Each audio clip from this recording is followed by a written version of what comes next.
Whiskey. Uh-huh. Tim Hager. 2 scrubbing brushes. Another pint. Where's your money? Well, 2 chimneys. Poster, would you deny drink to a dying man? A man should spend his money on food for his family. Mrs. Scoggins, would you come over here? I want to show you a new piece of material. It's fresh off the Boston packet. Isn't that fine quality? Now feel it. Be a wonderful dress for your little girl, don't you think so? It's money, money, money with your Poster. Nothing but money. I've been sorry for him ever since his wife ran off with that lieutenant. If he'd spent less on whiskey, he wouldn't have lost his wife. Let me show you another piece. Drunk or sober, Ma would have left him anyhow.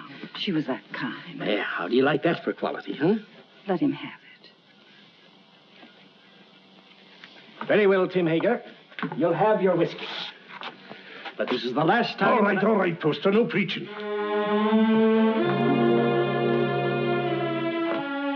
It's his little girl I feel sorry for. Poor little Jenny Hager. Faster, faster! Can't you swim any faster?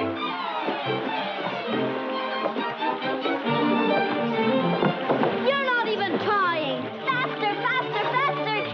Faster, faster! Come on, faster!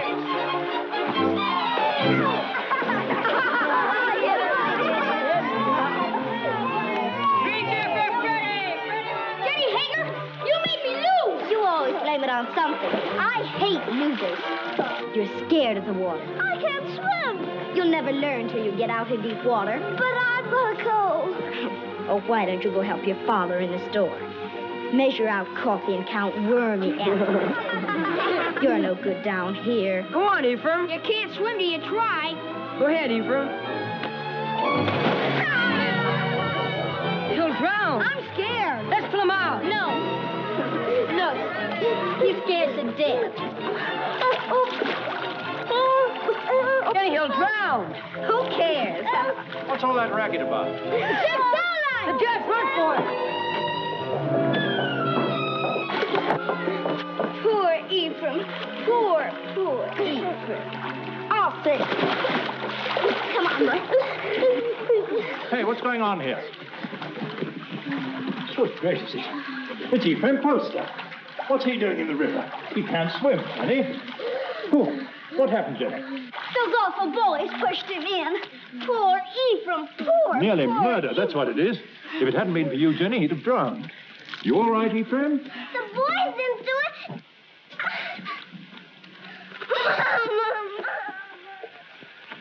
There we are. Ah, Tim, you're just in time. Huh? This little girl of yours is just... Tim Hager. Stumbling drunk in the middle of the day. You ought to be looking after you, Jenny, not going from tavern to Jenny? tavern like... I've no wife to care for either of us now. It takes money to bring up a fine lass, Your Honor. You mean it takes money to keep yourself drunk? Papa, let Jenny come to boarding school with me. Would you like to come to boarding school with me, Jenny? Would you? Boarding school? Yes, I'd like that. I can't send you to boarding school, but you could come live at the house and earn your keep, I guess. Help in the kitchen and run errands for Mrs. Saladine. No. If I can't go to boarding school with Meg, I'll stay with my father. All right. He is your father, at least in the eyes of the law. Now, you look after that girl of yours, Tim Hager, and stop being a disgrace to Bangor. Thank you, Your Honor. Drive on. Now, young Poster, we'll take you to your father's store. That tight-fisted, sour-blooded old skinflint. You might be better off with Mrs. Saladine, Jenny. Not in Mrs. Saladine's kitchen. I've no money to bring you up properly. Never mind. Before long, we'll have everything.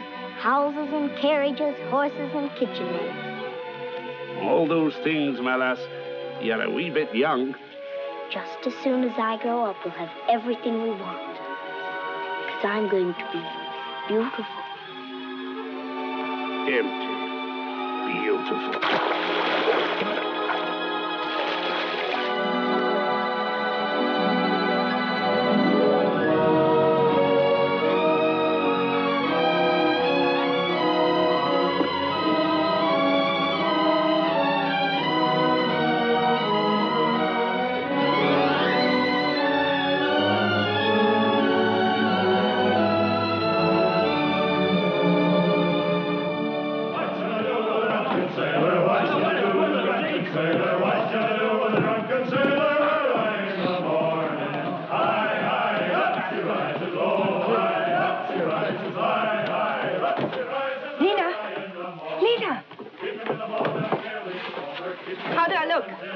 Nice, nice.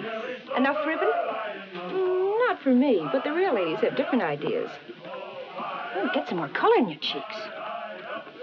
And bite your lips whenever no one's looking. Men love red lips. Let's go down and meet the packet. Why should I? The sailors will all come up here anyway. Oh, but the best ones get picked off down at the dock. Listen, honey, with your looks, you don't have to worry. Why, you can get the youngest and the best-looking man on the river.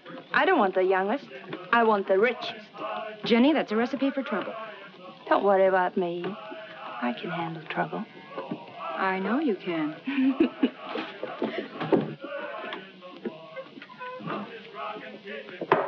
Whiskey. All right, Mr. Hager, but you needn't holler. Someone might hear you out in the street. Who, for instance? Jenny, for instance. Yeah.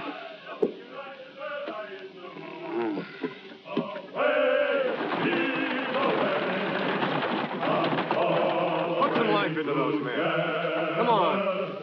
Heave. Away. Heave. Yo-ho. Heave. Away. Heave. Yo-ho. Well, Jenny, come down to see the cargo? It's exciting. Well, we get used to it after a time. I suppose I import more stuff than any other man in the state of Maine. How many vessels do you think I own, counting the lumber barges? 56. Who told you? Somebody?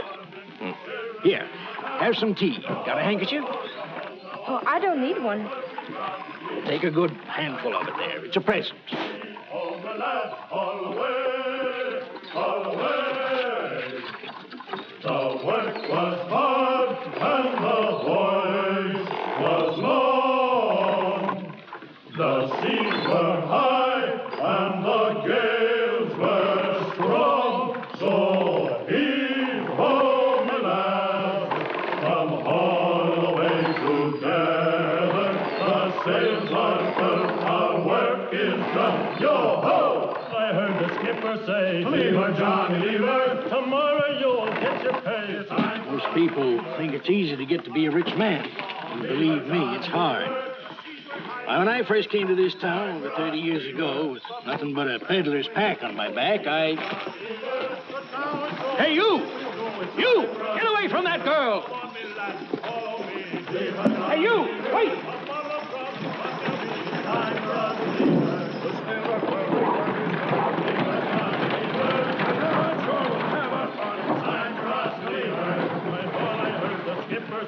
Leave her, Johnny, leave her.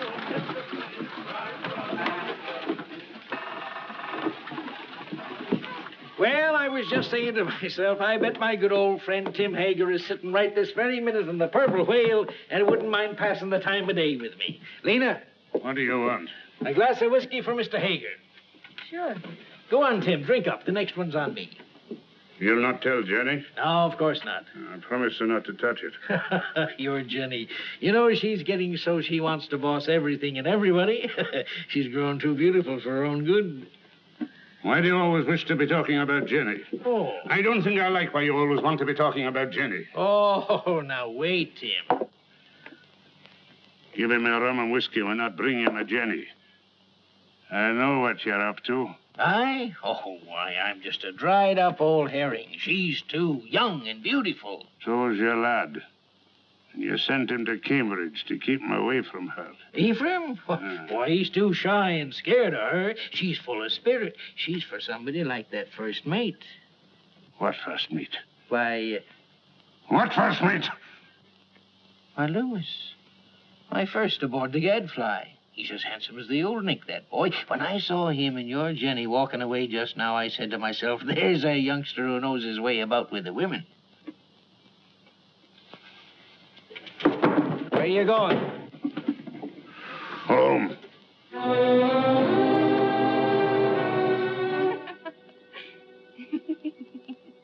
Good night.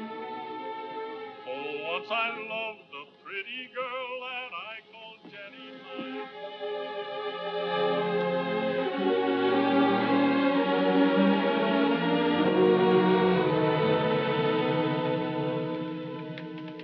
You're like your mother. A wanton. That's what you are. just like your mother. You'd like to keep me here forever, wouldn't you? Well, you couldn't hold Mother and you won't hold me. Aye, but I will, Jenny. No. This isn't the life I was born for. Men like me.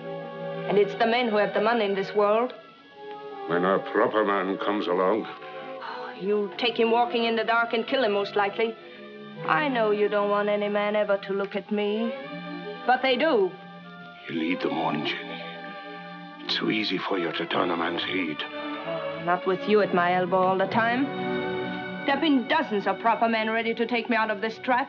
But will you ever let me go?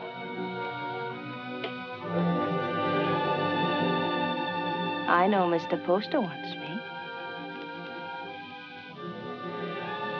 I made him want me. What do you think of that? There's a devil in it, Jenny Hager.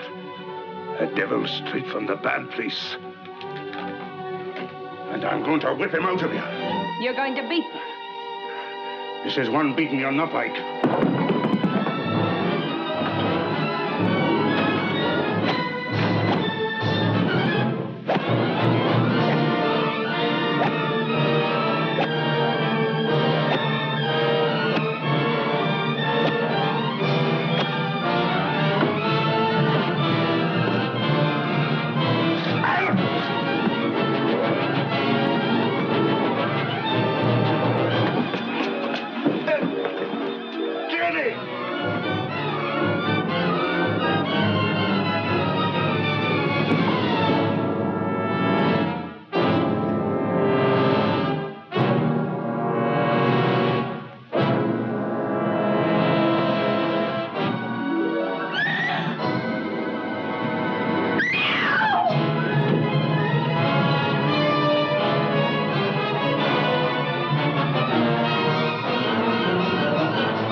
Don't let him in. Don't let him get me. He'll kill me, Mr. Poster. What is it, Jenny girl? Who's after you? Father took after me with a whip. Land of promise, Mr. Poster. Come help her, Mrs. Hollis. There now, Jenny. Don't worry. Everything's going to be all right. You bathe her and rub some butter on them bruises and put her in my bed. Oh, that Tim Hager, he ought to be birched. That would take 6 men to do it. He's big, Mrs. Hollis, but no bigger than righteousness. If the town don't birch him, he'll be birched by the Lord. You showed good sense, Jenny, in coming to me. I'll do this. You stay outside. Oh, there now. If you keep on crying, your face will be all swole up tomorrow. And that's no way for a pretty face to be. He held me with one hand so that I couldn't move. And then he beat me until I thought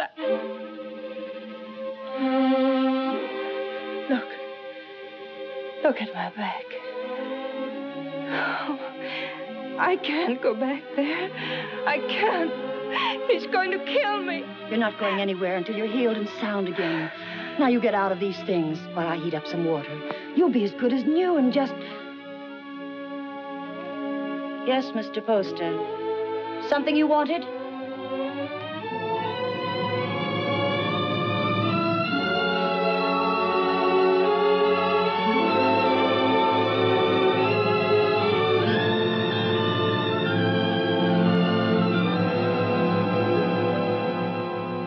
Drove her out into the night like a dog that wouldn't obey. Reverend, it's the rum that does it. We ought to scourge every tavern keeper out of town and into the river. If I had my way... We ought to be deciding about the girl, Deacon Adams. There's been enough scourging for one night. One thing is decided. The girl mustn't go back to her father. No. Someone must take her in. I would, only my daughter Mary doesn't like the poor girl. Then she's not for your house, Reverend. Make a bad situation worse. I guess we could use her to clean and maybe help in the kitchen. But a young girl eats like a man. It's more than victuals, Deacon Adams. Your wife has all the understanding in her heart that a man could ask. But Jenny's of marriageable age. Yes, that's bad. And yet we can't turn her loose on the town's charity. She needs a home. Well, yours is fairly empty. Oh, no. Leave me out of it. It wouldn't be suitable for me to take her into my house. I have no wife. You have a housekeeper, a very respectable woman. But she might leave me, and I not able to get another. We'd have a scandal in the town. Aye. No, marriage is the only answer. And the answer to that is a younger man. What about your son Ephraim? They used to be so much together. Ah, he's a schoolboy, frittering away his time at college. She needs a responsible man. Well, there must be someone. A pretty girl always has a lot of friends. What good are friends? Most of them no older than her. It's our duty to find her a good home, an honorable name, regardless of the man's age. And it should be somebody with money. And by that description, Mr. Poster, you've named yourself. Oh, no. She turned first of all to you, Isaiah. Besides, I know you're not a man to thrust a suffering lamb back into the wilderness. Maybe she won't have me. She'll marry you, Isaiah. She's a sensible girl. And in the meantime... Mary? Mary. Bring me one of your dresses. Anything, only not too expensive. I'd be good to you, Jenny, if you married me. Like a father. A good father. And he ought to know how with a son your age. You can go back to sleep now, Mrs. Hollis. You've done all you can for tonight. I'll make up Mr. Ephraim's bed for you, Mr. Poster. It ain't as warm there, but you'll be comfortable. Your father couldn't come after you, Jenny, if you married Mr. Poster. You'd be free. An intelligent girl thinks of the future when she chooses a husband. I could marry you to each other right now, Jenny. And you'd be a rich woman. It's for you to decide.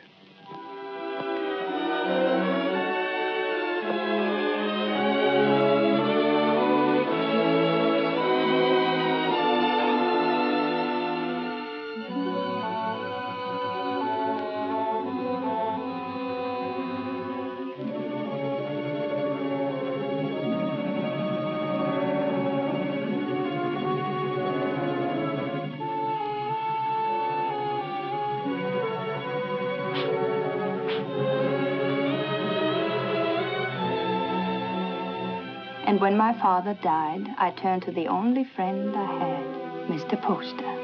He was very kind, taking me into his home and giving you a nice young mother. Think of all that means, Ephraim. You must learn to say yes, ma'am, like a proper son, because I shall demand obedience and love. And if you refuse, my dear son, I shall punish you by not kissing you goodnight. Now, Ephraim, do come home and see what a fine parent I can be. I do think families should be close, don't you? Jenny. Why, Meg Saladine, come in. Oh, if you're busy, Jenny, I can... No, don't go away. I was just ordering something from Boston. Something to brighten up the house. How nice. Mr. Poster's a very lucky man. This has been a very lonely house for him. Oh, I'm going to make a lot of changes. Meg. Yes? Will you help me? Of course, Jenny, of course. The water glass always here. And the wine glass here. And, oh, Jenny, you'll have to get rings for the napkins. Now, the biggest plate here. Oh, money changes everything. All I ever needed before was a knife and a spoon. But you want to be a lady. Give dinner parties and entertain your husband's friends. I'm sure Cleopatra never bothered about napkin rings. She didn't live in Bangkok. Oh, that wouldn't have stopped her. It wasn't by knowing how to set a table that Cleopatra got along. Oh, Jenny. Every time I say something true about men and women, you say Jenny. Why does a proper lady have to be embarrassed about plain talk? It isn't honest, and it makes old maids. Doesn't anyone here care about church? Judge Saladine and Mr. Poster are waiting outside, and I am in the ladies' choir. Didn't apply to me, that remark about old maids. I've already met my very special gentleman. He's not anyone in Bangor. His name's John Everett. He's Wood's boss for her husband, and he's a very educated man. Is he young? A little older than I am. Good looking? He's beautiful.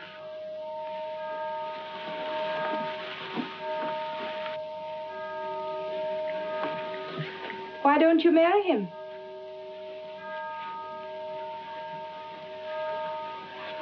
He won't. He has no money. Oh, that's nonsense. Does he love you? Yes. And you love him? Then make him marry you. Oh, Jenny, I wish I knew how. He's not like the others. He thinks things out. I'd know how.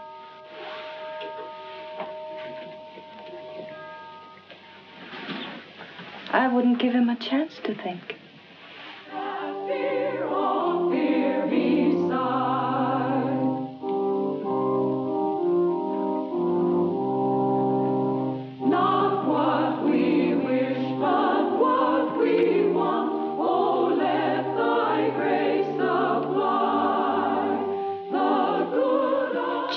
Hager. Jenny Poster.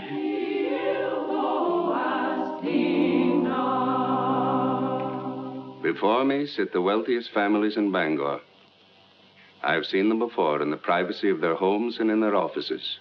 When I came to them to ask for money to enlarge this church, they gave me not enough to erect a temple of branches on a hillside. And so again today, in the house of God, as they sit here with their consciences, I ask them now to pledge funds to enlarge this church. I cannot ask of the poor, but I can ask the wealthy. And the poor shall know the names of those who do not give. Mr. Poster.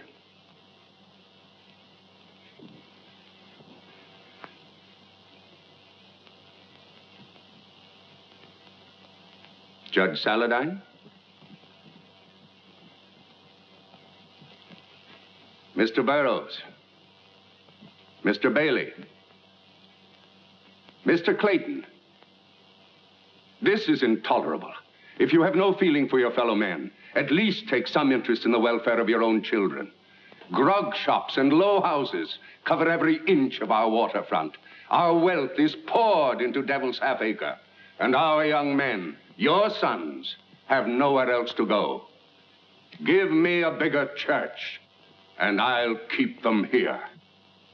Will no one pledge to the church more than just enough to save his face? Mr. and Mrs. Isaiah Poster will contribute $1,000.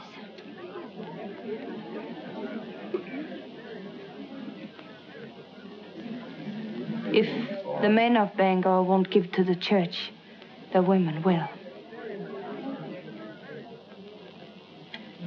Mr. and Mrs. Partridge pledge $500.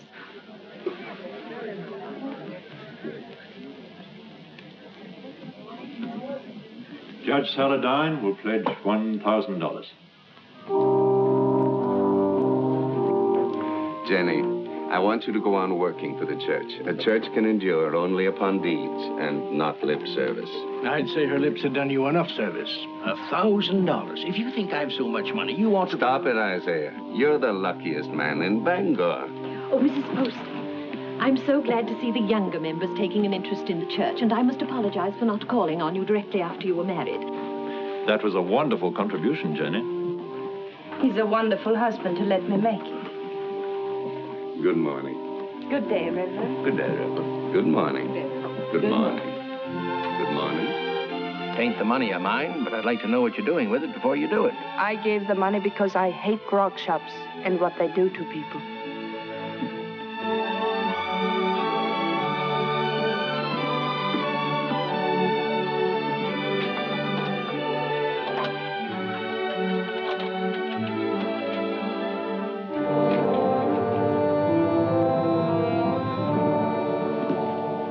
How are you, Father? Hello, Mother. My name's still Jenny.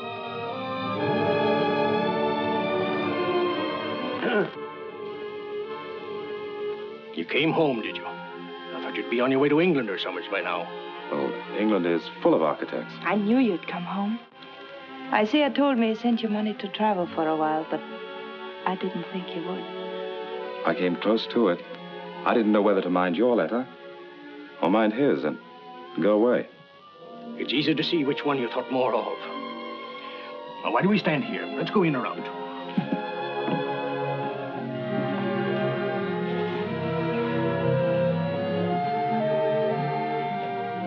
And let me do the writing to my son. Mr. Ephraim. My Mr. Ephraim. Why, you've grown as much as you ever will, haven't you? Oh, I'm stunted. They don't know how to bake an apple pie in Cambridge. You'll have one every day if only you'll stay here. He'll stay.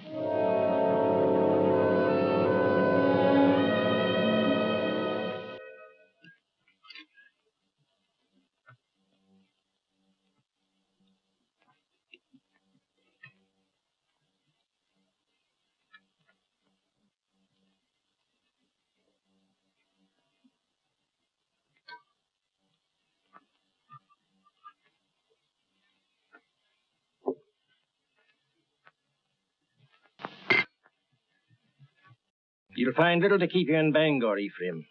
After your fine ways in Cambridge, you'll be hard to please in this town. I thought I'd come home and go to work, sir. Work? Yes. What's your time worth to anybody? What did you ever do but waste it? It wasn't wasted. He's an architect. And a good one, too. How do you know? The same way you know he ain't. You heed my advice and you'll go someplace more suitable to a gentleman. Bangor's a boom town. Loud, rough. Growing faster than law and order. Takes a strong, stubborn man to make his way here. We need gentlemen, too. For what? To tell you the kind of bonnets and doodads the Boston ladies are wearing? Yes. A young man of fashion would be very popular in Bangor.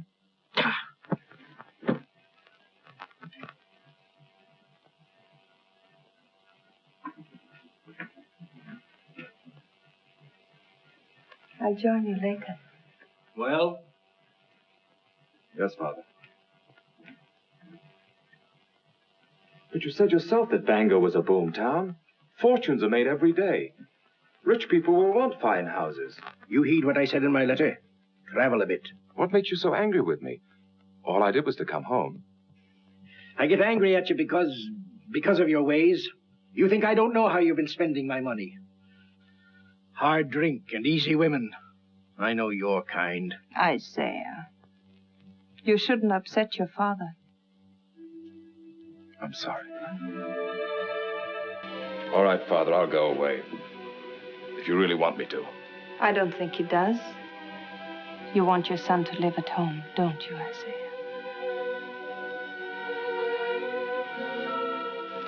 I've got a headache from all this talk.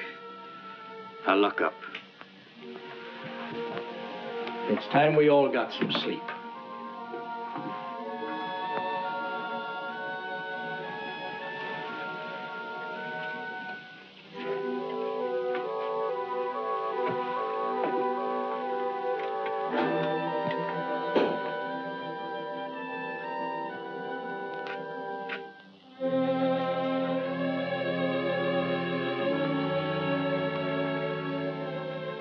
Shall I light your way? Thank you.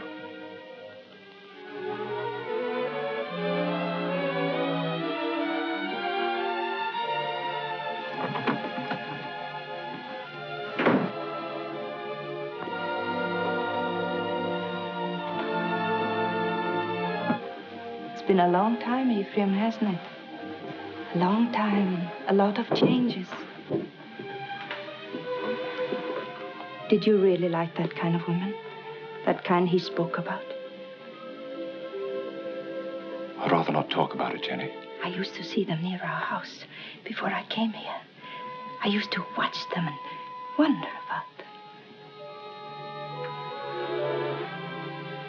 I can see how women would be attracted to you. All kinds of women.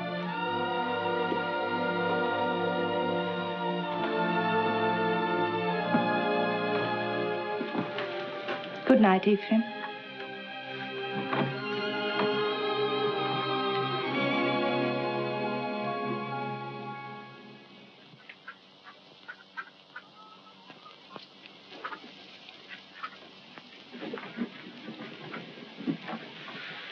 Got everything? Yes, all the groceries. But no spectacles. They're hard to find. I'll tell Dr. Mason to bring you a pair when he comes by tomorrow. All right?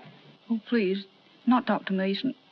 He's a very good doctor, but he won't wait for his money. You're not to worry about money.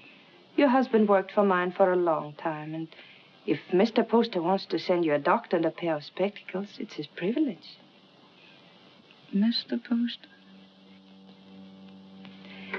I'll be by in a few days, and in the meantime, if you need anything, send one of your children. Thank you.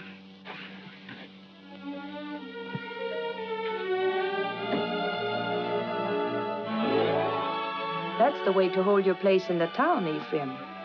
And the people love you for it, Jenny. And I do want my husband and my son to be proud of me. Well, I wanted to see how you spend your days. Thanks for showing me. You've grown, Jenny. My father's wife's a great lady. I think behind Mrs. Isaiah Poster, you'll still find Jenny Hager.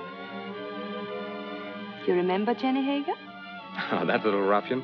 Oh, she pushed me in the river right here. That isn't true. The others pushed you in. I pulled you out. Oh, that's right, you did. Of course I did. Didn't we always stick together? Ephraim and Jenny, side by side against the world. Oh, we had good times here, didn't we? Better than we knew. Shall I tell you something? I always think of this as our place, yours and mine. This is where we first thought we were in love. Yes. Silly, wasn't it? This is where you came to tell me your father was going to send you off to college. Yeah. And I said it was because of me. And I said he'd never separate us by sending me away. Oh, Jenny, the things I said. Because if you'd been home the night I came to your house, I would have been married to you now. Let's go, huh?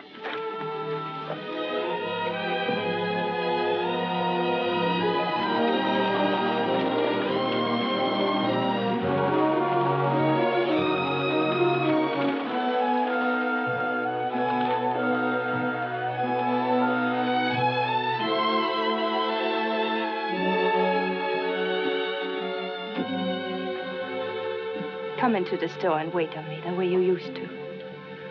Another time, Jenny. I want to go up and talk to Father.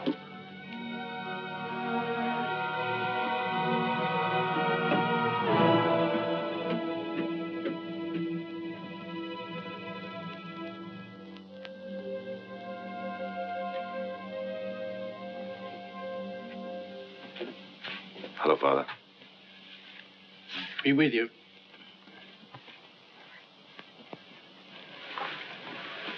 What you been doing all day? Oh, driving Jenny around. Mighty popular in Bangor, isn't she?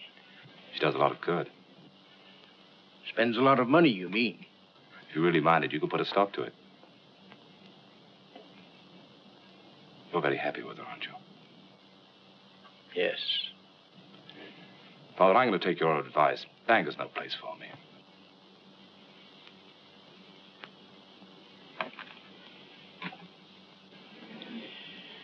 When will you be leaving? Right away, before the river freezes. I thought I'd spend the winter in Boston and then go off to Europe in the spring. I think your father needs you here, Ephraim. Why, Jenny, you feet like a bird. I didn't hear a sound. You want him to stay, don't you, Isaiah? Why don't you tell him you want him to stay? Can't you be honest with your own son? I'm honest with everybody. You might be of some small use to me if you stay on. But if you don't like it here, get out. Only don't come meeching back again. If you go, I'm through with you. I'll take you home.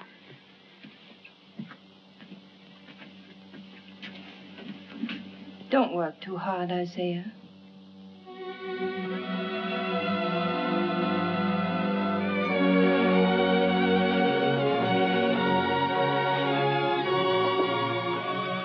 Surprise. When Bangor's Lady of Mercy goes out to deliver her packages, her sleigh should fit the season. That's a confession you've been thinking of me. Of course I think of you. Yet you've been avoiding me. Careful. Paint. Put it down.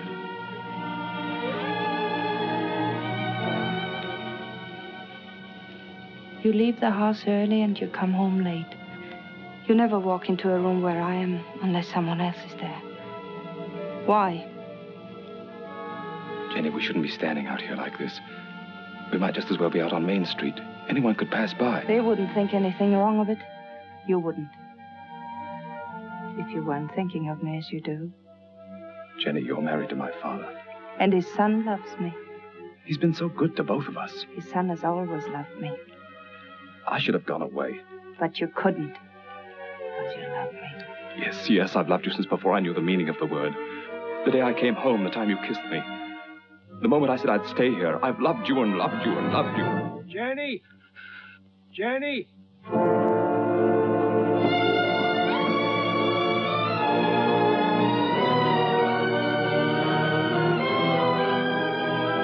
Jenny! Father's very ill. Send for a doctor.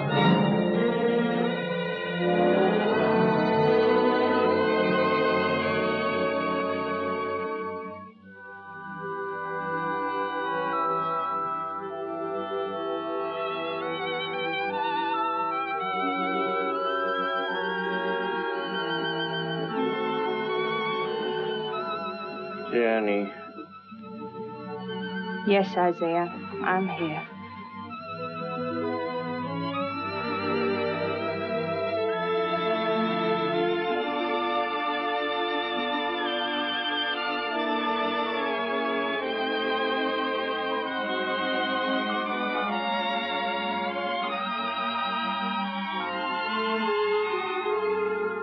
You keep this up and you'll fall in your tracks.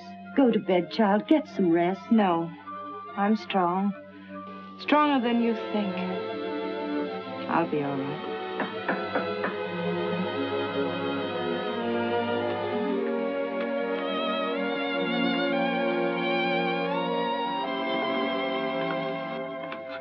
How is he?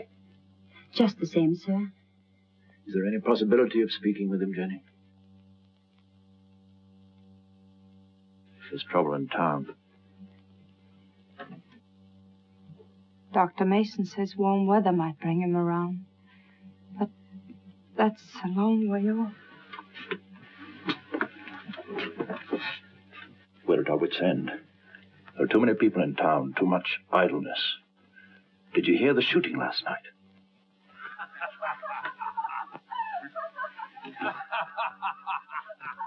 That's the sort of thing we're up against. Lumberjacks coming to town between jobs with rum and women on their minds. He told us 2 years ago we should have a police force. We should have listened to him. Well, Jenny, take care of yourself. Meg sends you on love.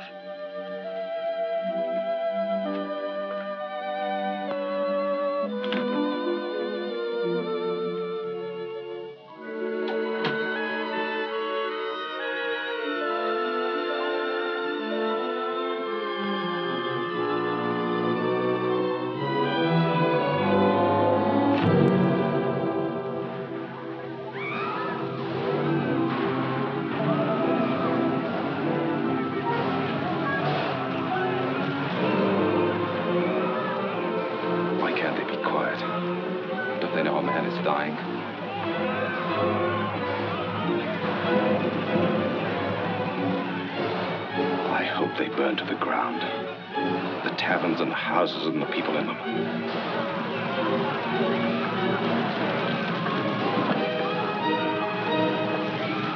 Judge Saladin. There you are.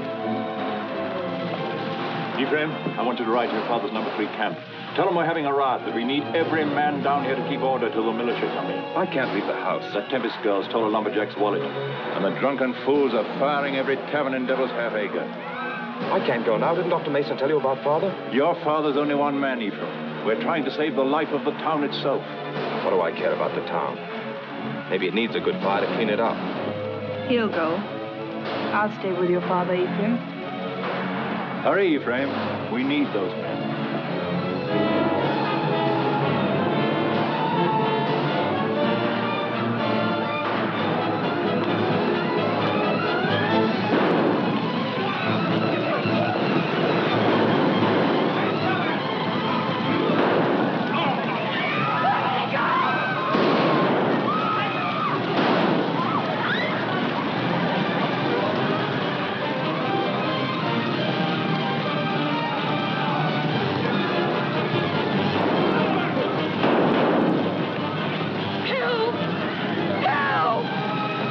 Jenny!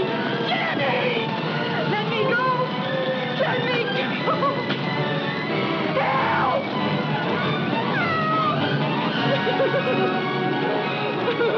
Smoked you out, didn't he? Where's my money? I didn't take it. I didn't take it. Where's my money? Let's give her a bath. That'll lose their tongue. Let her go. Keep out of this, ma'am. People are getting hurt. I didn't steal his money. He was drunk in the back room.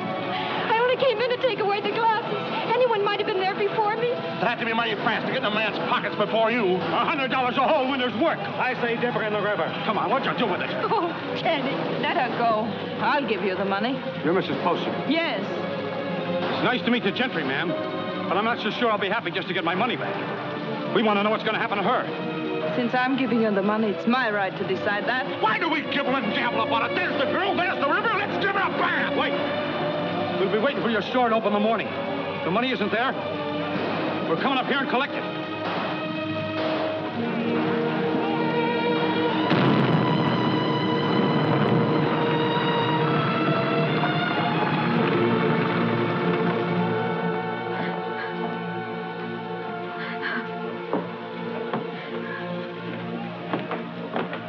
They're crazy with drink, Jenny. Burning and shooting and stabbing. I didn't take that money. Why, the town's so full of thieves and pickpockets, it could have been anyone. They were going to tar and feather me. I hid upstairs under the rafters. They burned the place to the ground.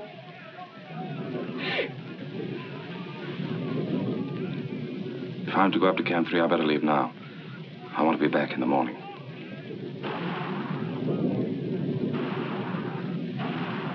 Oh, Jenny, what am I going to do now? No place to live, no place to go. It isn't right, Jenny, to be smoked out in the streets like an animal.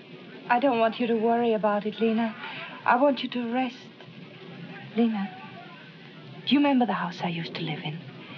Well, I want you to stay here for the night, and tomorrow you move in there. Won't cost you a cent, and if anyone should bother you, you come to me. Oh, you're good, Jenny. That's why you come up in the world. That's what I tell everybody about you.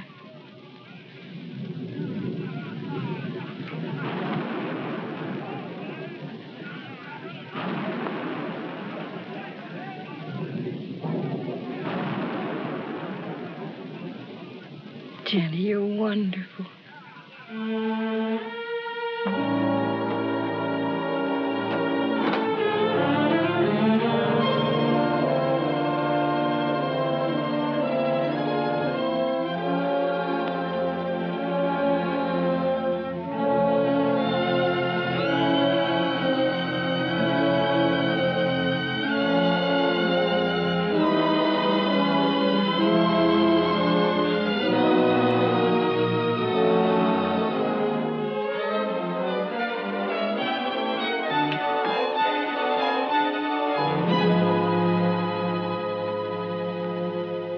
Are you going to take the carriage or the brown mare? I thought the mare would be better. You'll be careful, won't you? I don't want anything to happen to you.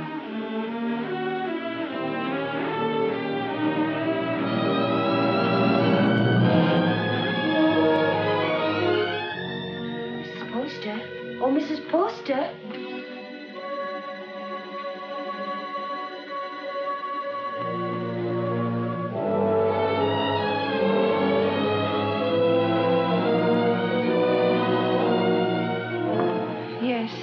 The fever's broke. He's breathing better. He's going to get well.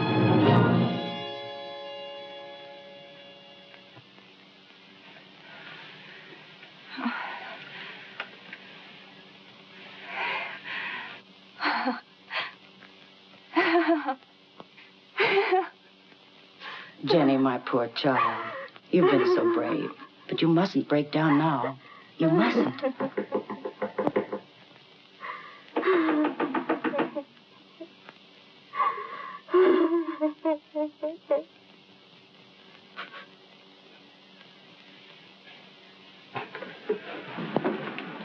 Has Mrs. Poster gone to bed? Does she ever go to bed, the poor child, nursing and tending her husband? Tell her to come to the Saladine house. The girl will need her. What's the matter? Judge Saladine got into the fight. Hurt? Dead. Ask Mrs. Poster to come with us. It needs a woman to tell the girl. Mrs. Poster's been under a great strain. She's gone through enough. You better get someone else. Wait.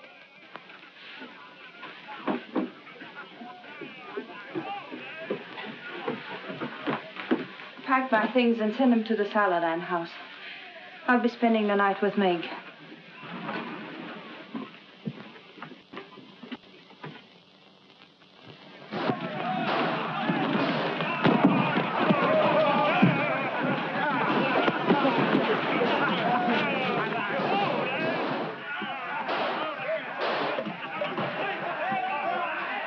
What's the matter?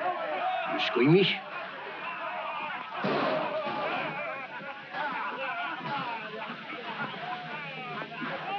They're still fighting.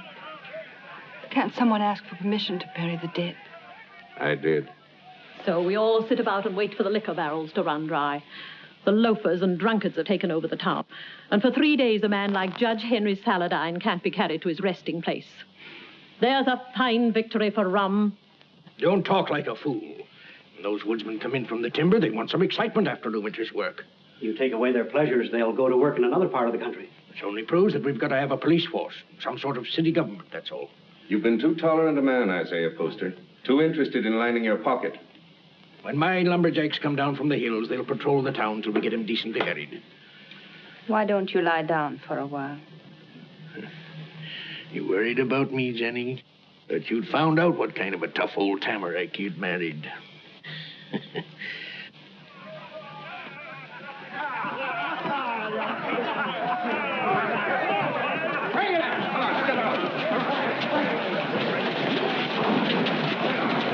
Well, we can start the funeral. What I said still goes. Get a little law and order in the town, and the grog shops can stay. It's good for business. Where are you going? Those are my boys. Going to give them orders.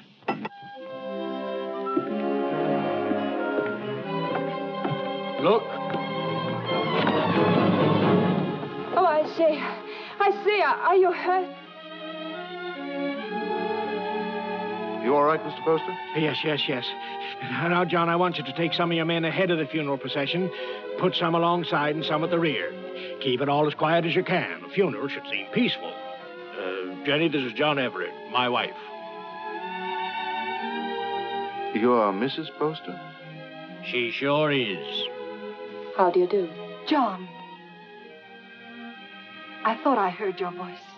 Meg, Darling, I'm glad you're here. it's terrible about your father. I hated your being alone when it happened. I pretended to myself that you were with me. It gave me strength. But if we don't have the funeral soon, I'm afraid I'm going to break down. Meg, you'll come to our house this evening. You'll be with us, won't you? Thank you.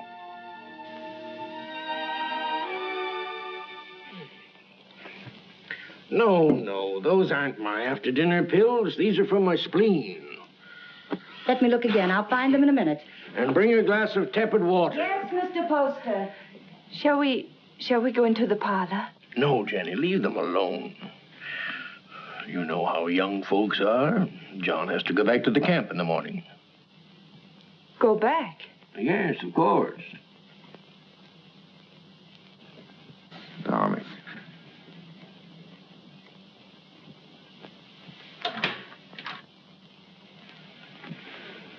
Our lovebirds have closed the door. The pills, Mr. Poster, and the tepid water. Thank you. Huh? Why must you send him back? I need him up at the camp. He's a woods boss, not a policeman. Of course, if your business means more to you than the safety of your home and family. Jenny, he's got to get that timber cut. That's all there's to it. I'm sorry we were so long, Jenny. I thought you and Mr. Poster would come in. I wanted you to be alone. Surely you can stay in Bangor a few days. I'd like to. She needs you. But I'm afraid I'll have to be away for a little while. She won't be alone. I'll take care of her. Till you come back. Well, thank you. That's very good of you. I don't want your father to trade these for whiskey. They're for you and your sisters. Mother said to say thank you and God bless you. On to the kitchen and thank Mrs. Hollis. After all, she feeds the chickens. And there's room in the basket for a slice of pie. Would you like a ride in my carriage, Jacob? I can drop you off on the way home. As soon as I get the pie. Isn't it a beautiful morning? Jenny, I've been wanting to speak to you. You have? What about? Well, not here. Let's walk down to the river. Oh, but not now, Ephraim. I've so many things to do. Jenny, why isn't it possible for me to have a minute alone with you? But we're alone now. It's not my idea of privacy. Mrs. Hollis in the kitchen, Father home every day, Meg following you about. I'm sorry. That's a very short answer, Jenny. What is it? Have you seen somebody else?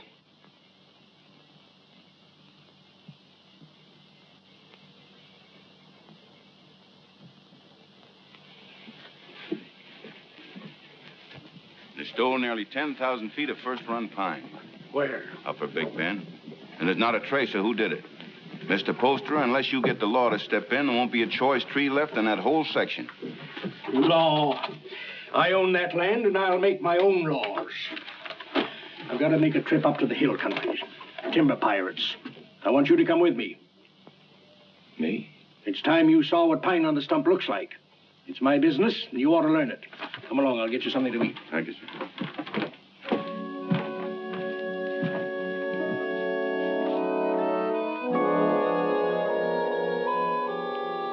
Jenny, What are you waiting for?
I can't see why he insists on my going. I'll be dead useless weight, and afraid of the water besides. Boats would be bad enough. These will be canoes, flimsy Indian canoes made of birch bark.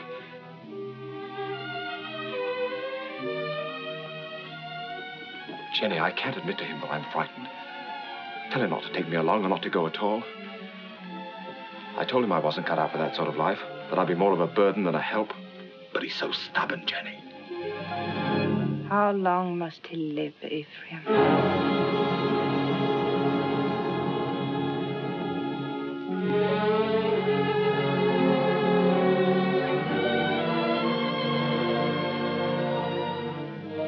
How long must he live between us? Jenny, don't talk like that. I want you to do something for us. But you're afraid. I could promise you so many things, and yet you're afraid. He's my father. As long as he's alive. Why does everything frighten you? You're going to make me very angry. And if I get angry and go on wanting you the way I do, I might tell him what happened between us. Nothing has happened between us. No. But which of us will he believe? Jenny, you couldn't. You know what that would do. He lived a full and useful life. It would be a pity to see him die. But a greater pity to see his life ruined. With a lie. We've been living a lie, Ephraim, and I want to be done with it. I want you to return alone.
Began to think you'd never get here. Where's the old man?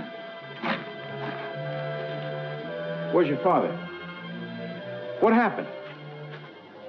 What happened? He make old man die. Now, we go through swift water. He afraid. He stand up in canoe. And the canoe turned over. Mr. Poster was too weak to swim. They fought to see which one would get that bailing bucket. I guess you can see who won. He's dead? I guess he is, ma'am. Where's his body? Must have settled in the quiet water further down. I'm sorry, but we hunted all we could. I'm sure you did. That's the whole of it. Except what Mr. Poster here can tell you. If they hear of anything, they'll let you know. Thank you. Jenny, believe me, it wasn't my fault. I was afraid. You know how afraid I am of the water. You can't come into this house, you wretched coward. You killed your father.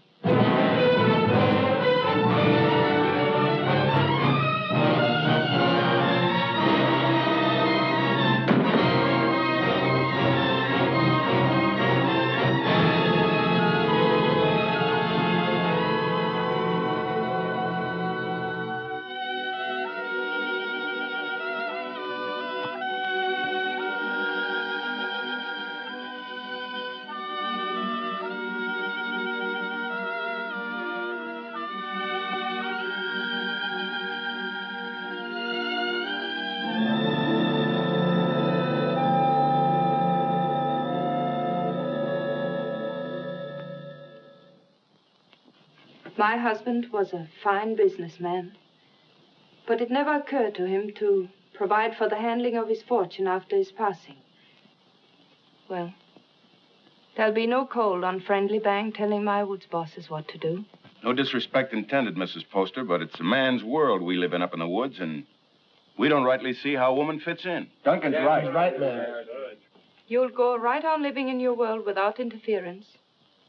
I'll own the properties, but you'll take your orders from your superintendent, John Everett. That's fine. That's fine. That's a great honor, Mrs. Poster, but My husband would have selected you, so I'll do it in his place. Thank you for helping me, gentlemen. This will be the first time I ever worked for a woman. Go down in there.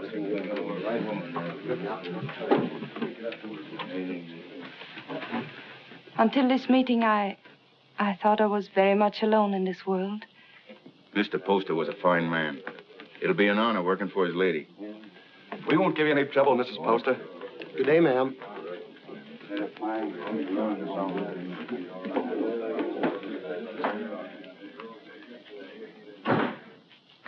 This is a wonderful thing you've done for me, Mrs. Poster. Have you any objections to working for a woman? Well, that depends on the woman. It'll be like managing a kingdom. Mr. Poster used to think of whole townships as other men think of acres. It really is a kingdom he built up. It's too bad. Too bad there's no heir to take the throne? Yes. Poor Ephraim. I never gave him a chance to explain. I accused him without proof. What more could you need? They saw him do it. I didn't. And I know he loved his father. You've got to stop brooding over it, Mrs. Poster. You'll only harm yourself, and it won't help Ephraim. I saw him on the street last week. He was drunk. And Deacon Adams was shouting, "You've chosen your damnation, and eternally damned you'll be." There wasn't anything you could do to save him. You're very tired, Mrs. Poster. I won't be after today. I've placed my troubles on your shoulders. Please carry them well for me.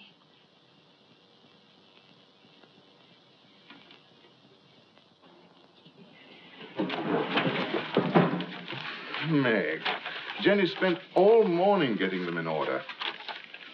Don't, Meg. You'll only mix them up more. I was only trying to help. Oh, I'm sorry. I didn't mean to shout.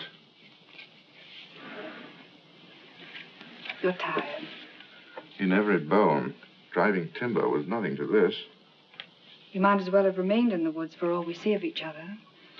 I'm doing my best, Meg, but the work takes up all of my time. I know. I wasn't criticizing. I was just wishing that... But what? John, Yes? I'm lonesome. John? I'll see you tonight. For dinner? That's a promise. Meg, I haven't seen you for days. Food for a hard-working man. Ah, that's nice. And a cup of tea for both of us. You'll have some, Meg, won't you? There isn't enough for the three. I'll give up mine. The accounts receivable are all mixed up. I had them in order, but then the wind came in. Oh, later. You haven't eaten since morning. Meg, your man doesn't take care of himself. You better do it for him, or there won't be anything left of him to marry. John, there's a rumor that a company's being formed to build steamboats. Is that going to affect us? Not while water freezes, because then steam's no better than sails. But steam trains, Jenny. Just think. There'll be one to Old Town, and one maybe to Holton, and definitely one coming this way from Augusta. And we can load our wood right on our own trains and get into market weeks before the ice breaks. We'll outsmart everyone in the business. There'll be no stopping us once we get started. Jenny, you'll be the richest woman in New England. Then we'll have to make you the richest man. What's happened to Meg? Meg?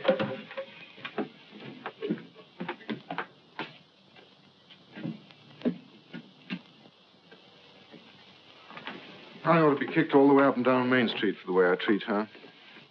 She's more understanding than you think. I'll be with the Temperance League all afternoon, so if there's anything important you want to discuss with me now... Nothing that can't wait. It's Mrs. Hollis in the store. Tearing it apart? No, she wants me to drive her home. Working again tonight? I'm having dinner with Meg. Good. Take better care of her, John. You do neglect her. Goodbye. Bye.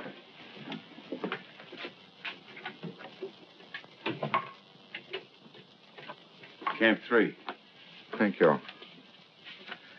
She's a wonderful woman. Someday I'm going to pull a bottle out of his hand and bash his head in. Who are you talking about? Young Poster. You should hear the things he says about her. Has he been talking about her? Why, that drunken little... I've seen her nearly sick with worry over what he's doing to himself. Find out where he stays. I want to see him. Poster, are you in there?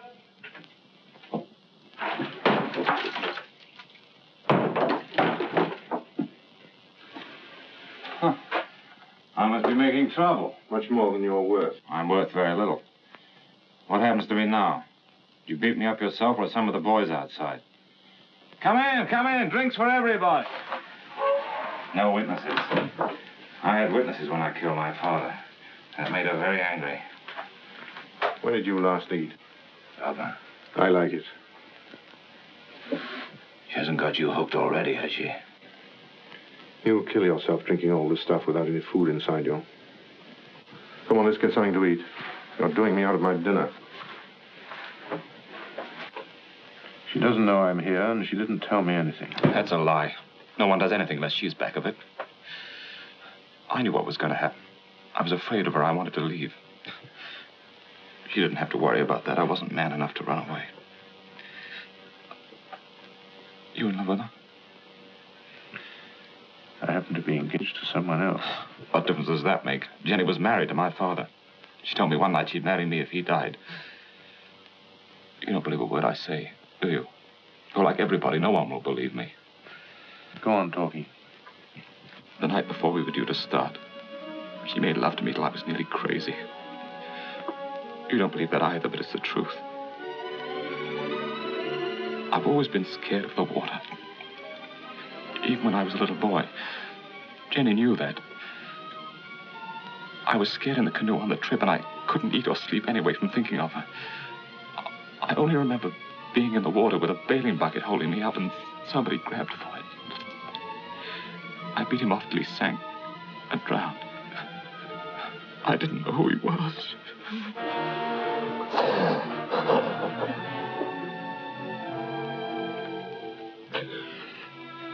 She's so rotten. You've got to believe me. She's not even a human being. Maybe I did know who he was. I guess I did. She'd put the thought in my heart. And if I hadn't done it then, I know I would have later.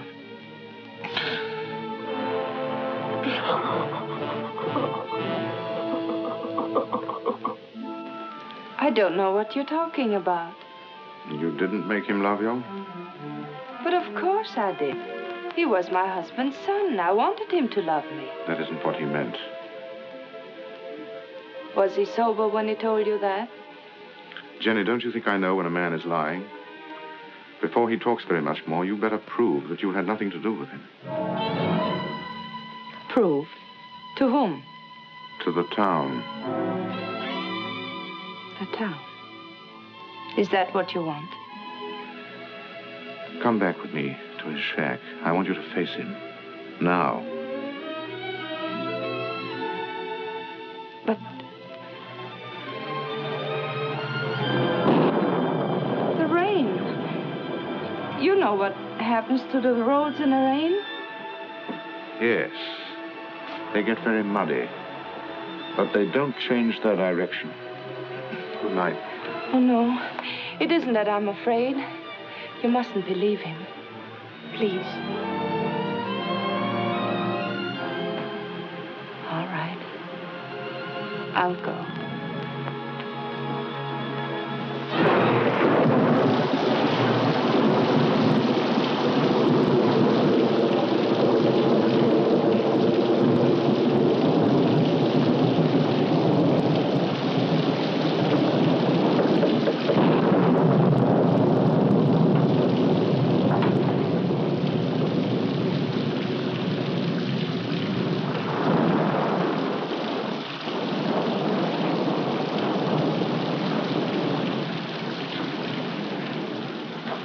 Can't have gone far in this rain. We'll wait for him. I'll put the horses in the shed if you'll light the way.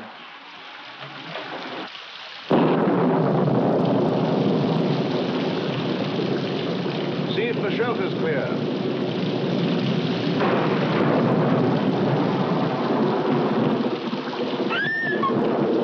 What's the matter, Jenny?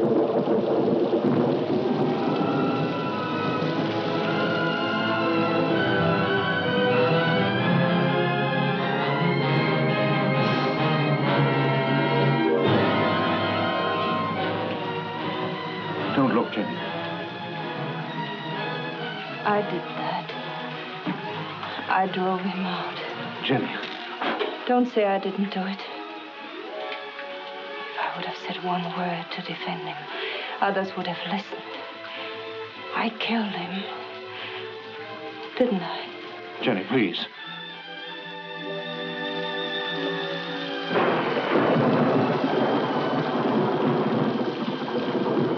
Go inside and sit down. You're shaking.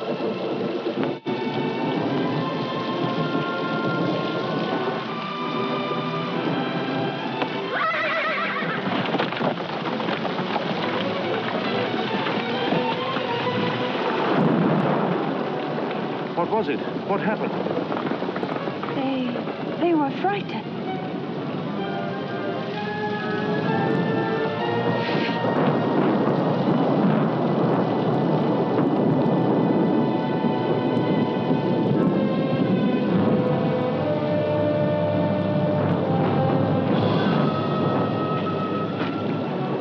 We're 10 miles from town, and we'll have to walk.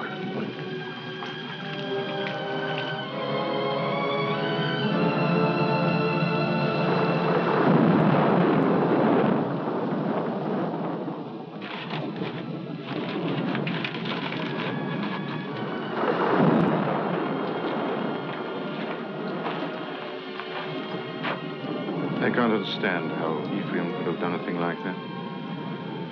It isn't atonement, it's running away. And you can't run away from the hereafter. It's not Ephraim who's upsetting you. It's because you're here with me.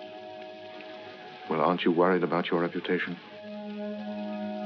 It's a small thing to worry about after that. We better try to sleep.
About 2 miles down the road, standing under a tree and waiting for me.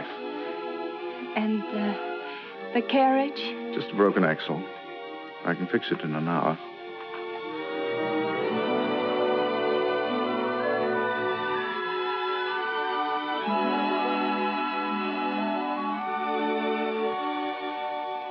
Jenny, what about Meg?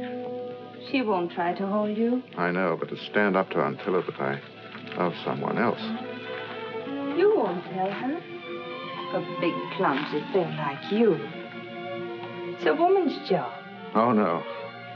But she's a friend of mine. I can make her understand. I'll tell her myself. But, John... I'll tell her myself, Jenny.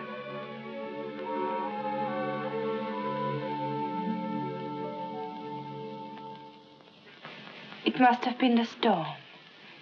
That's the only way I can explain it. The storm and the excitement and the lightning struck us. What more can I say? It's nice that we're such friends. Makes it easy to talk this over. There's nothing to talk about. I love him. But if you still want him, he's yours. You know that. You know I'd give him back to you if you asked me to. I suppose I'm a fool. Why? I should have realized that when he said he loved me, he must have said the same thing to you just the day before. No, he didn't. He never said those words to me. I thought it was because he was shy.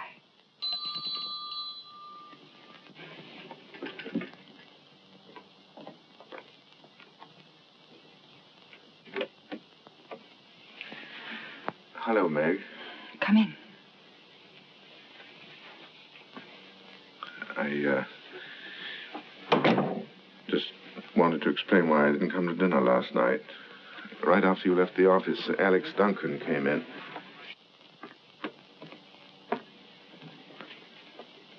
Jenny, I told you I wanted to explain this to her myself.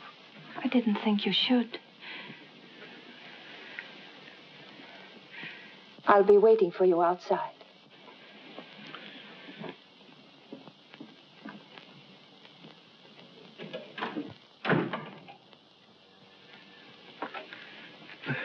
I didn't want it to happen like this, Meg. I wanted to be the one to tell you. I don't see what difference it would make. It's the same story, isn't it? I suppose so.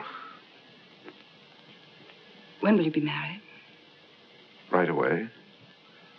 In Bangor? I don't know. Jenny will take care of the details. I saw this happening a long time ago. There was nothing I could do about it. She's waiting for you.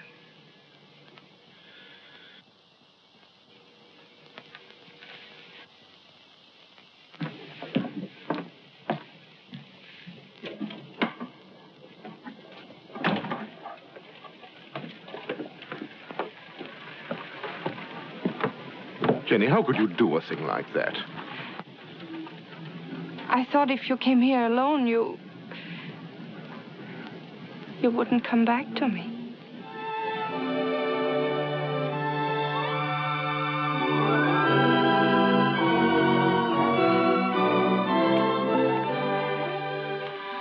My dear son, I wanted to be with you this Christmas, to see you again, and to meet your wife. But all your brothers are bringing their families here, so I can only send you this ring in my place. It was given to me by your grandmother to be passed on to the wife of my eldest son, and I know Jenny will care enough about it to do the same. Will you? What if we only have daughters? We'll have sons. I have made up my mind. What else does your mother say? Well, she talks about my brothers and how deep the snow is, and then she says, "A Merry Christmas to you both, my dears. The Lord bless you, Jenny, and make you fruitful.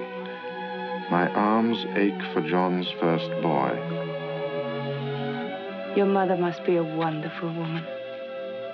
I hope that someday you'll say I'm just like her. Well, that won't be easy. Mother had 9 sons. What a lot of boys running about the house. Must have been very uncomfortable for her. Oh, she loved it. She would have been uncomfortable with a small family.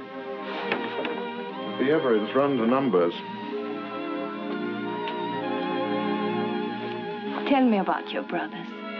Are they all tall and handsome like you? Do they all have pretty wives? Why? Prettier than I am? You vain little peacock. You know there's only one answer to that. Say it. I married the loveliest of them all, and the best. Say, I love you. I love you. Say, we don't need anyone else, ever. Anyone at all. No one.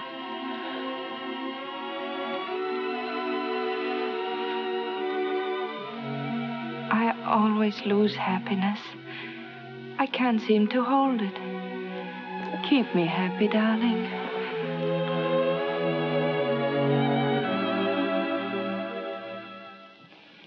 There's no reason why this should happen to you. No reason why it should happen to any woman. Quite often, nature seems to fumble, Mrs. Everett, and doesn't make a person complete. We can't even hope in a year or 2 or ever. Not in my opinion. Of course, you're free to consult with another doctor. I can give you the name of a very fine one in Boston, and I know of another in Philadelphia. I believe you.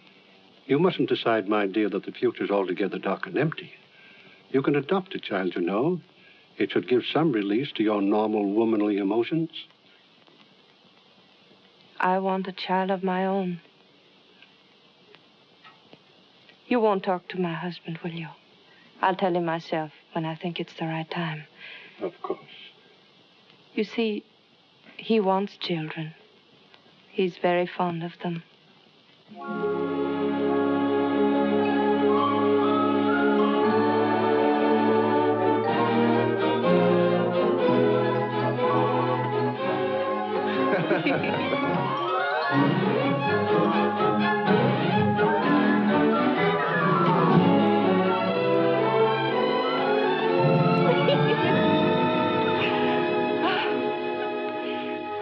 I never knew what love was before you. I know now I was never married to Isaiah at all. Jenny, I want you to forget Isaiah. I want you to forget your whole life before I came into it. You know, a lot of new furniture isn't going to change that house. Why do you want to go on living in it? Oh, but it's a good house, John. It'll stand for a long time. At least until we know just where to build another. Well, I'm not finicky about where it'll be. I just think you want to go on living in that old tomb. What do you say, Jenny? Should we start building our own house? But that is our house. It belongs to Isaiah Poster. Let him keep it. Oh, but he's dead and he left it to me. It belongs to him and his son, and it's full to the roof with sorrows. I want to get out of it. I want new rooms and more of them. And for the sake of our children, I want light and air. There are enough rooms now. Which isn't the right house, Jenny. It's too close to Devil's Half-Acre. It isn't the place to bring up children.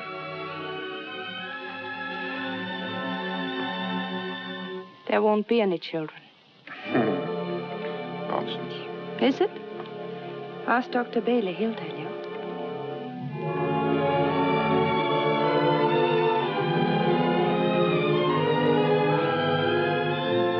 Seems there are some things we haven't talked about.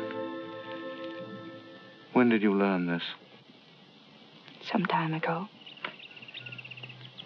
What exactly did Bailey say? Oh, I don't remember. Makes a lot of difference, doesn't it?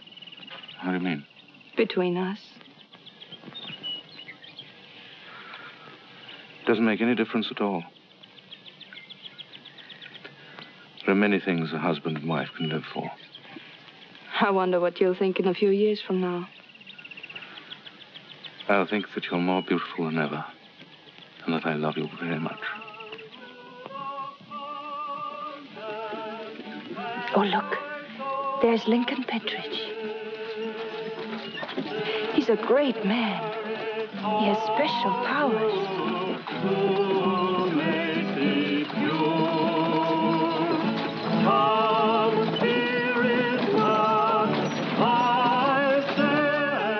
Where was the darkness so great that you thought your sin was hidden? There are eyes that search out every sin.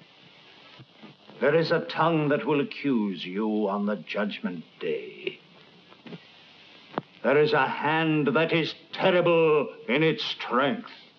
What is so beautiful as a pure woman? What is so vile as an evil one? The good women of Bangor, such loud amens and nodding of heads, because I spend my fury upon her, and not on you. How pious you are. How good with your eyes cast upward. Can one of you step forward and say, "This is my soul. See how it shines"? Can one of you hope to escape the terror? How sweet are the ladies of Sodom and Gomorrah. How sweet in silks and satins and laces and ruffles, here in the house of God. How costly must be the perfume that will not let you smell brimstone. What great secrets are among you? Who is named Vanity? And who is Lust? What woman has put away her husband? Which of you has taken a man from her sister? This is your sister. Come forward and sit with her and be counted. You cannot hide behind your beauty. Your beauty has made you evil, and evil destroys itself. Your soul will become naked. The truth will be revealed. Confess now, while there is yet time. You cannot escape. You can never escape. There will be no sons to mourn for you, no daughters to weep for you. Evil does not propagate itself. It withers in its own fire and is consumed. The lips of a strange woman drip honey, and her mouth is smoother than oil. but her end is bitter as wormwood, sharp as a two-edged sword.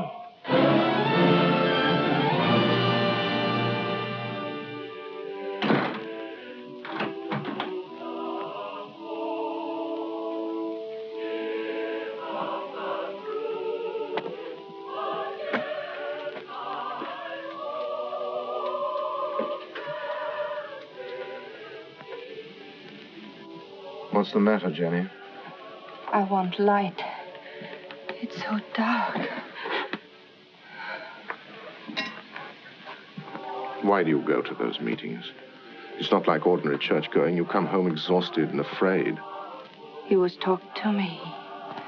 Straight to me. I mean, what is it? The pit he talks about isn't down below, it's up here. I don't know why I listen to him. He tries to trap people. Tries to make them admit things that aren't true. He's not any better than the people he talks about. No, he's right. The town is becoming a sinkhole. That horrible man. To say to me what he did. He wasn't talking. He was talking to people like Lena. Jenny, I've come to a decision. We're going to put Lena out of your house. No. I don't care what she meant to you when you were a child. I'm talking about what she is now. I don't want you to be connected with her. Why not? In what way is she different from us? Except that she's more honest. She goes out of your house tomorrow. I don't want her sins on your hands. You good, righteous man. You hypocrite. Telling others what they must and must not do while you live in this house with me. Do you know what went on in this room before Ephraim killed his father? Jenny. Do you remember the things he said about me? You said he was drunk and afraid. Of course he was afraid. We're all afraid. There's hell opening under our feet. Jenny. This is where he sat. Sit down, John, and I'll show you how I made him kill his father. Sit down and I'll kiss you the way I kissed him. Why do you look at me like that? Why do you pretend everything he told you was true and you knew it? You knew it!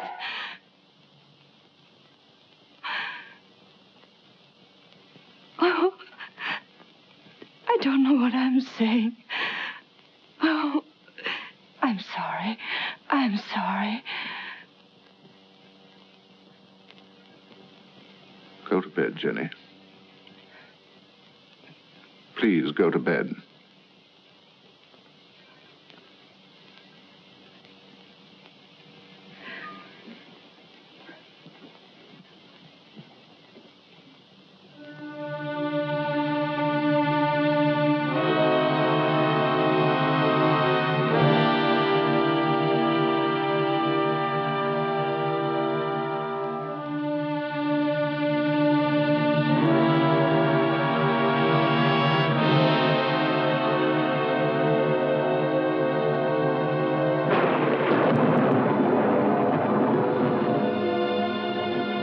John, is Mrs. Hollis back from church?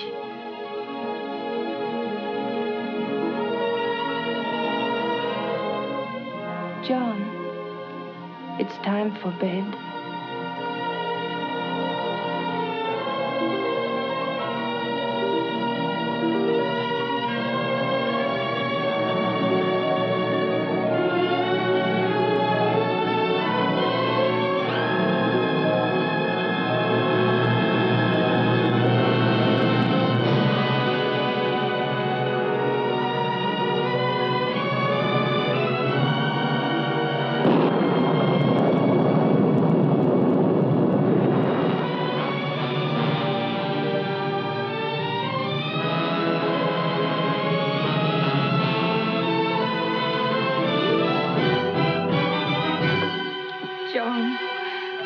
Forget what I said. You know I couldn't have done it. I never believed it. I tried not to believe it. Because you love me. You still do. Yes. Darling, don't be unhappy. We know each other now, and that's good. There'll be no more misunderstandings, no more quarrels. Oh, darling, there'll be just the two of us. No, there won't. There'll be 3. There'll always be Ephraim.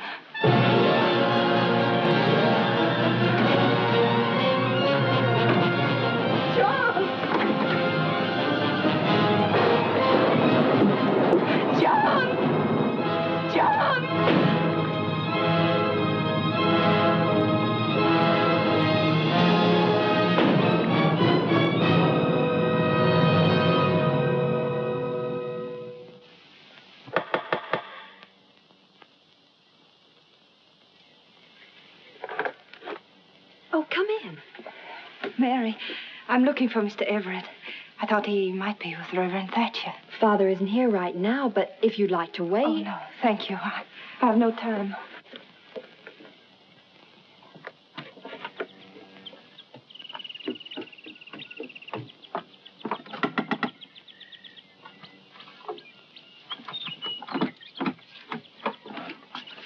Good morning.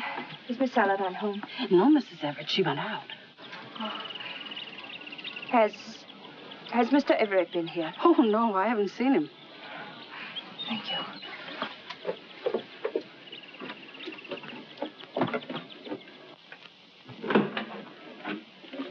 Oh, I thought it was Mr. Everett. Do you know where he is? He didn't come in here, ma'am. I slept here last night on account of the rain, and you're the first one in. Mr. Everett tells me you're sending a school teacher up to every camp with more than 2 families. That's a handsome thing to do, ma'am. I guess you're mighty fond of children. Duncan, who did sleep here last night? Was it you or Mr. Everett? Ma'am, I told you. Oh, that's just another one he has. He sometimes... He wore this hat when he brought me home from church last night. And he wore it again when he went out for a walk. Now, why aren't you supposed to tell me where he is? You put me in an awful fix, ma'am. I promised him... Duncan, he isn't well. Couldn't you see that? What good is a promise to a sick man when it keeps his wife from helping him? Is that the trouble with him? I kind of thought he looked funny around the eyes.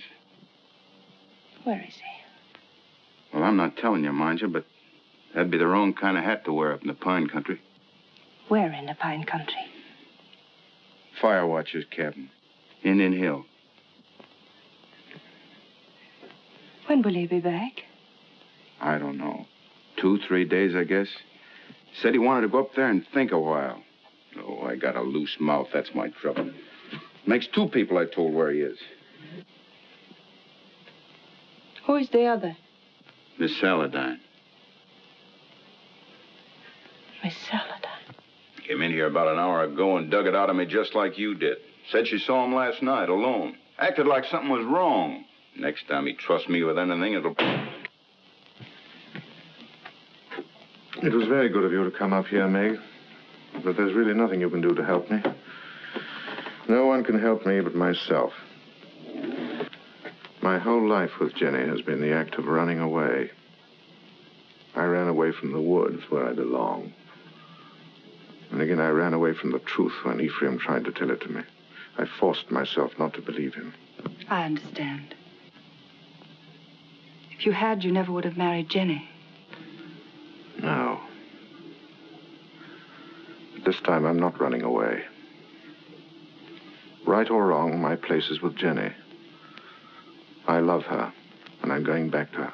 John, I'm glad. Because I believe that her love for you has made her as good as everyone always thought she was. Shall we go now?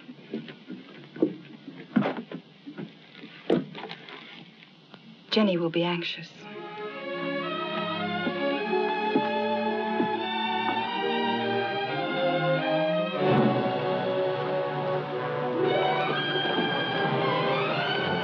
It's Jenny.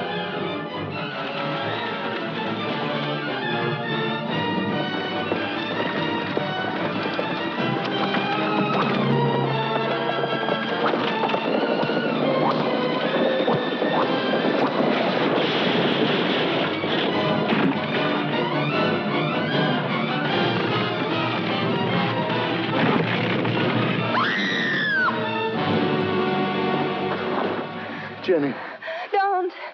Don't move me. John. Don't talk now. Meg! Hurry up and get a doctor. Camp 3. I saw you with Meg, and I know. I tried to hurt you. I wanted to hurt you. Don't, Jenny. Lie still. You don't know how I loved you so much. I'm afraid. Oh, John, where will they bury me? Jenny, don't talk about dying. Don't let them bury me with Poster. Or Ephraim, don't let them. Jenny, you're going to be all right. There'll be a doctor along, and we'll take you home. I know. They'll bury me with Ephraim. They'll bury me in that house with Ephraim. Jenny, darling, listen to me. Nothing's going to happen to you. Not now or ever. As long as I'm with you. And I'll always be with you. I never went away. You do love me. I love you more than ever. I wanted so many things. I wanted the whole world. But it was really only you. Jenny. Jenny.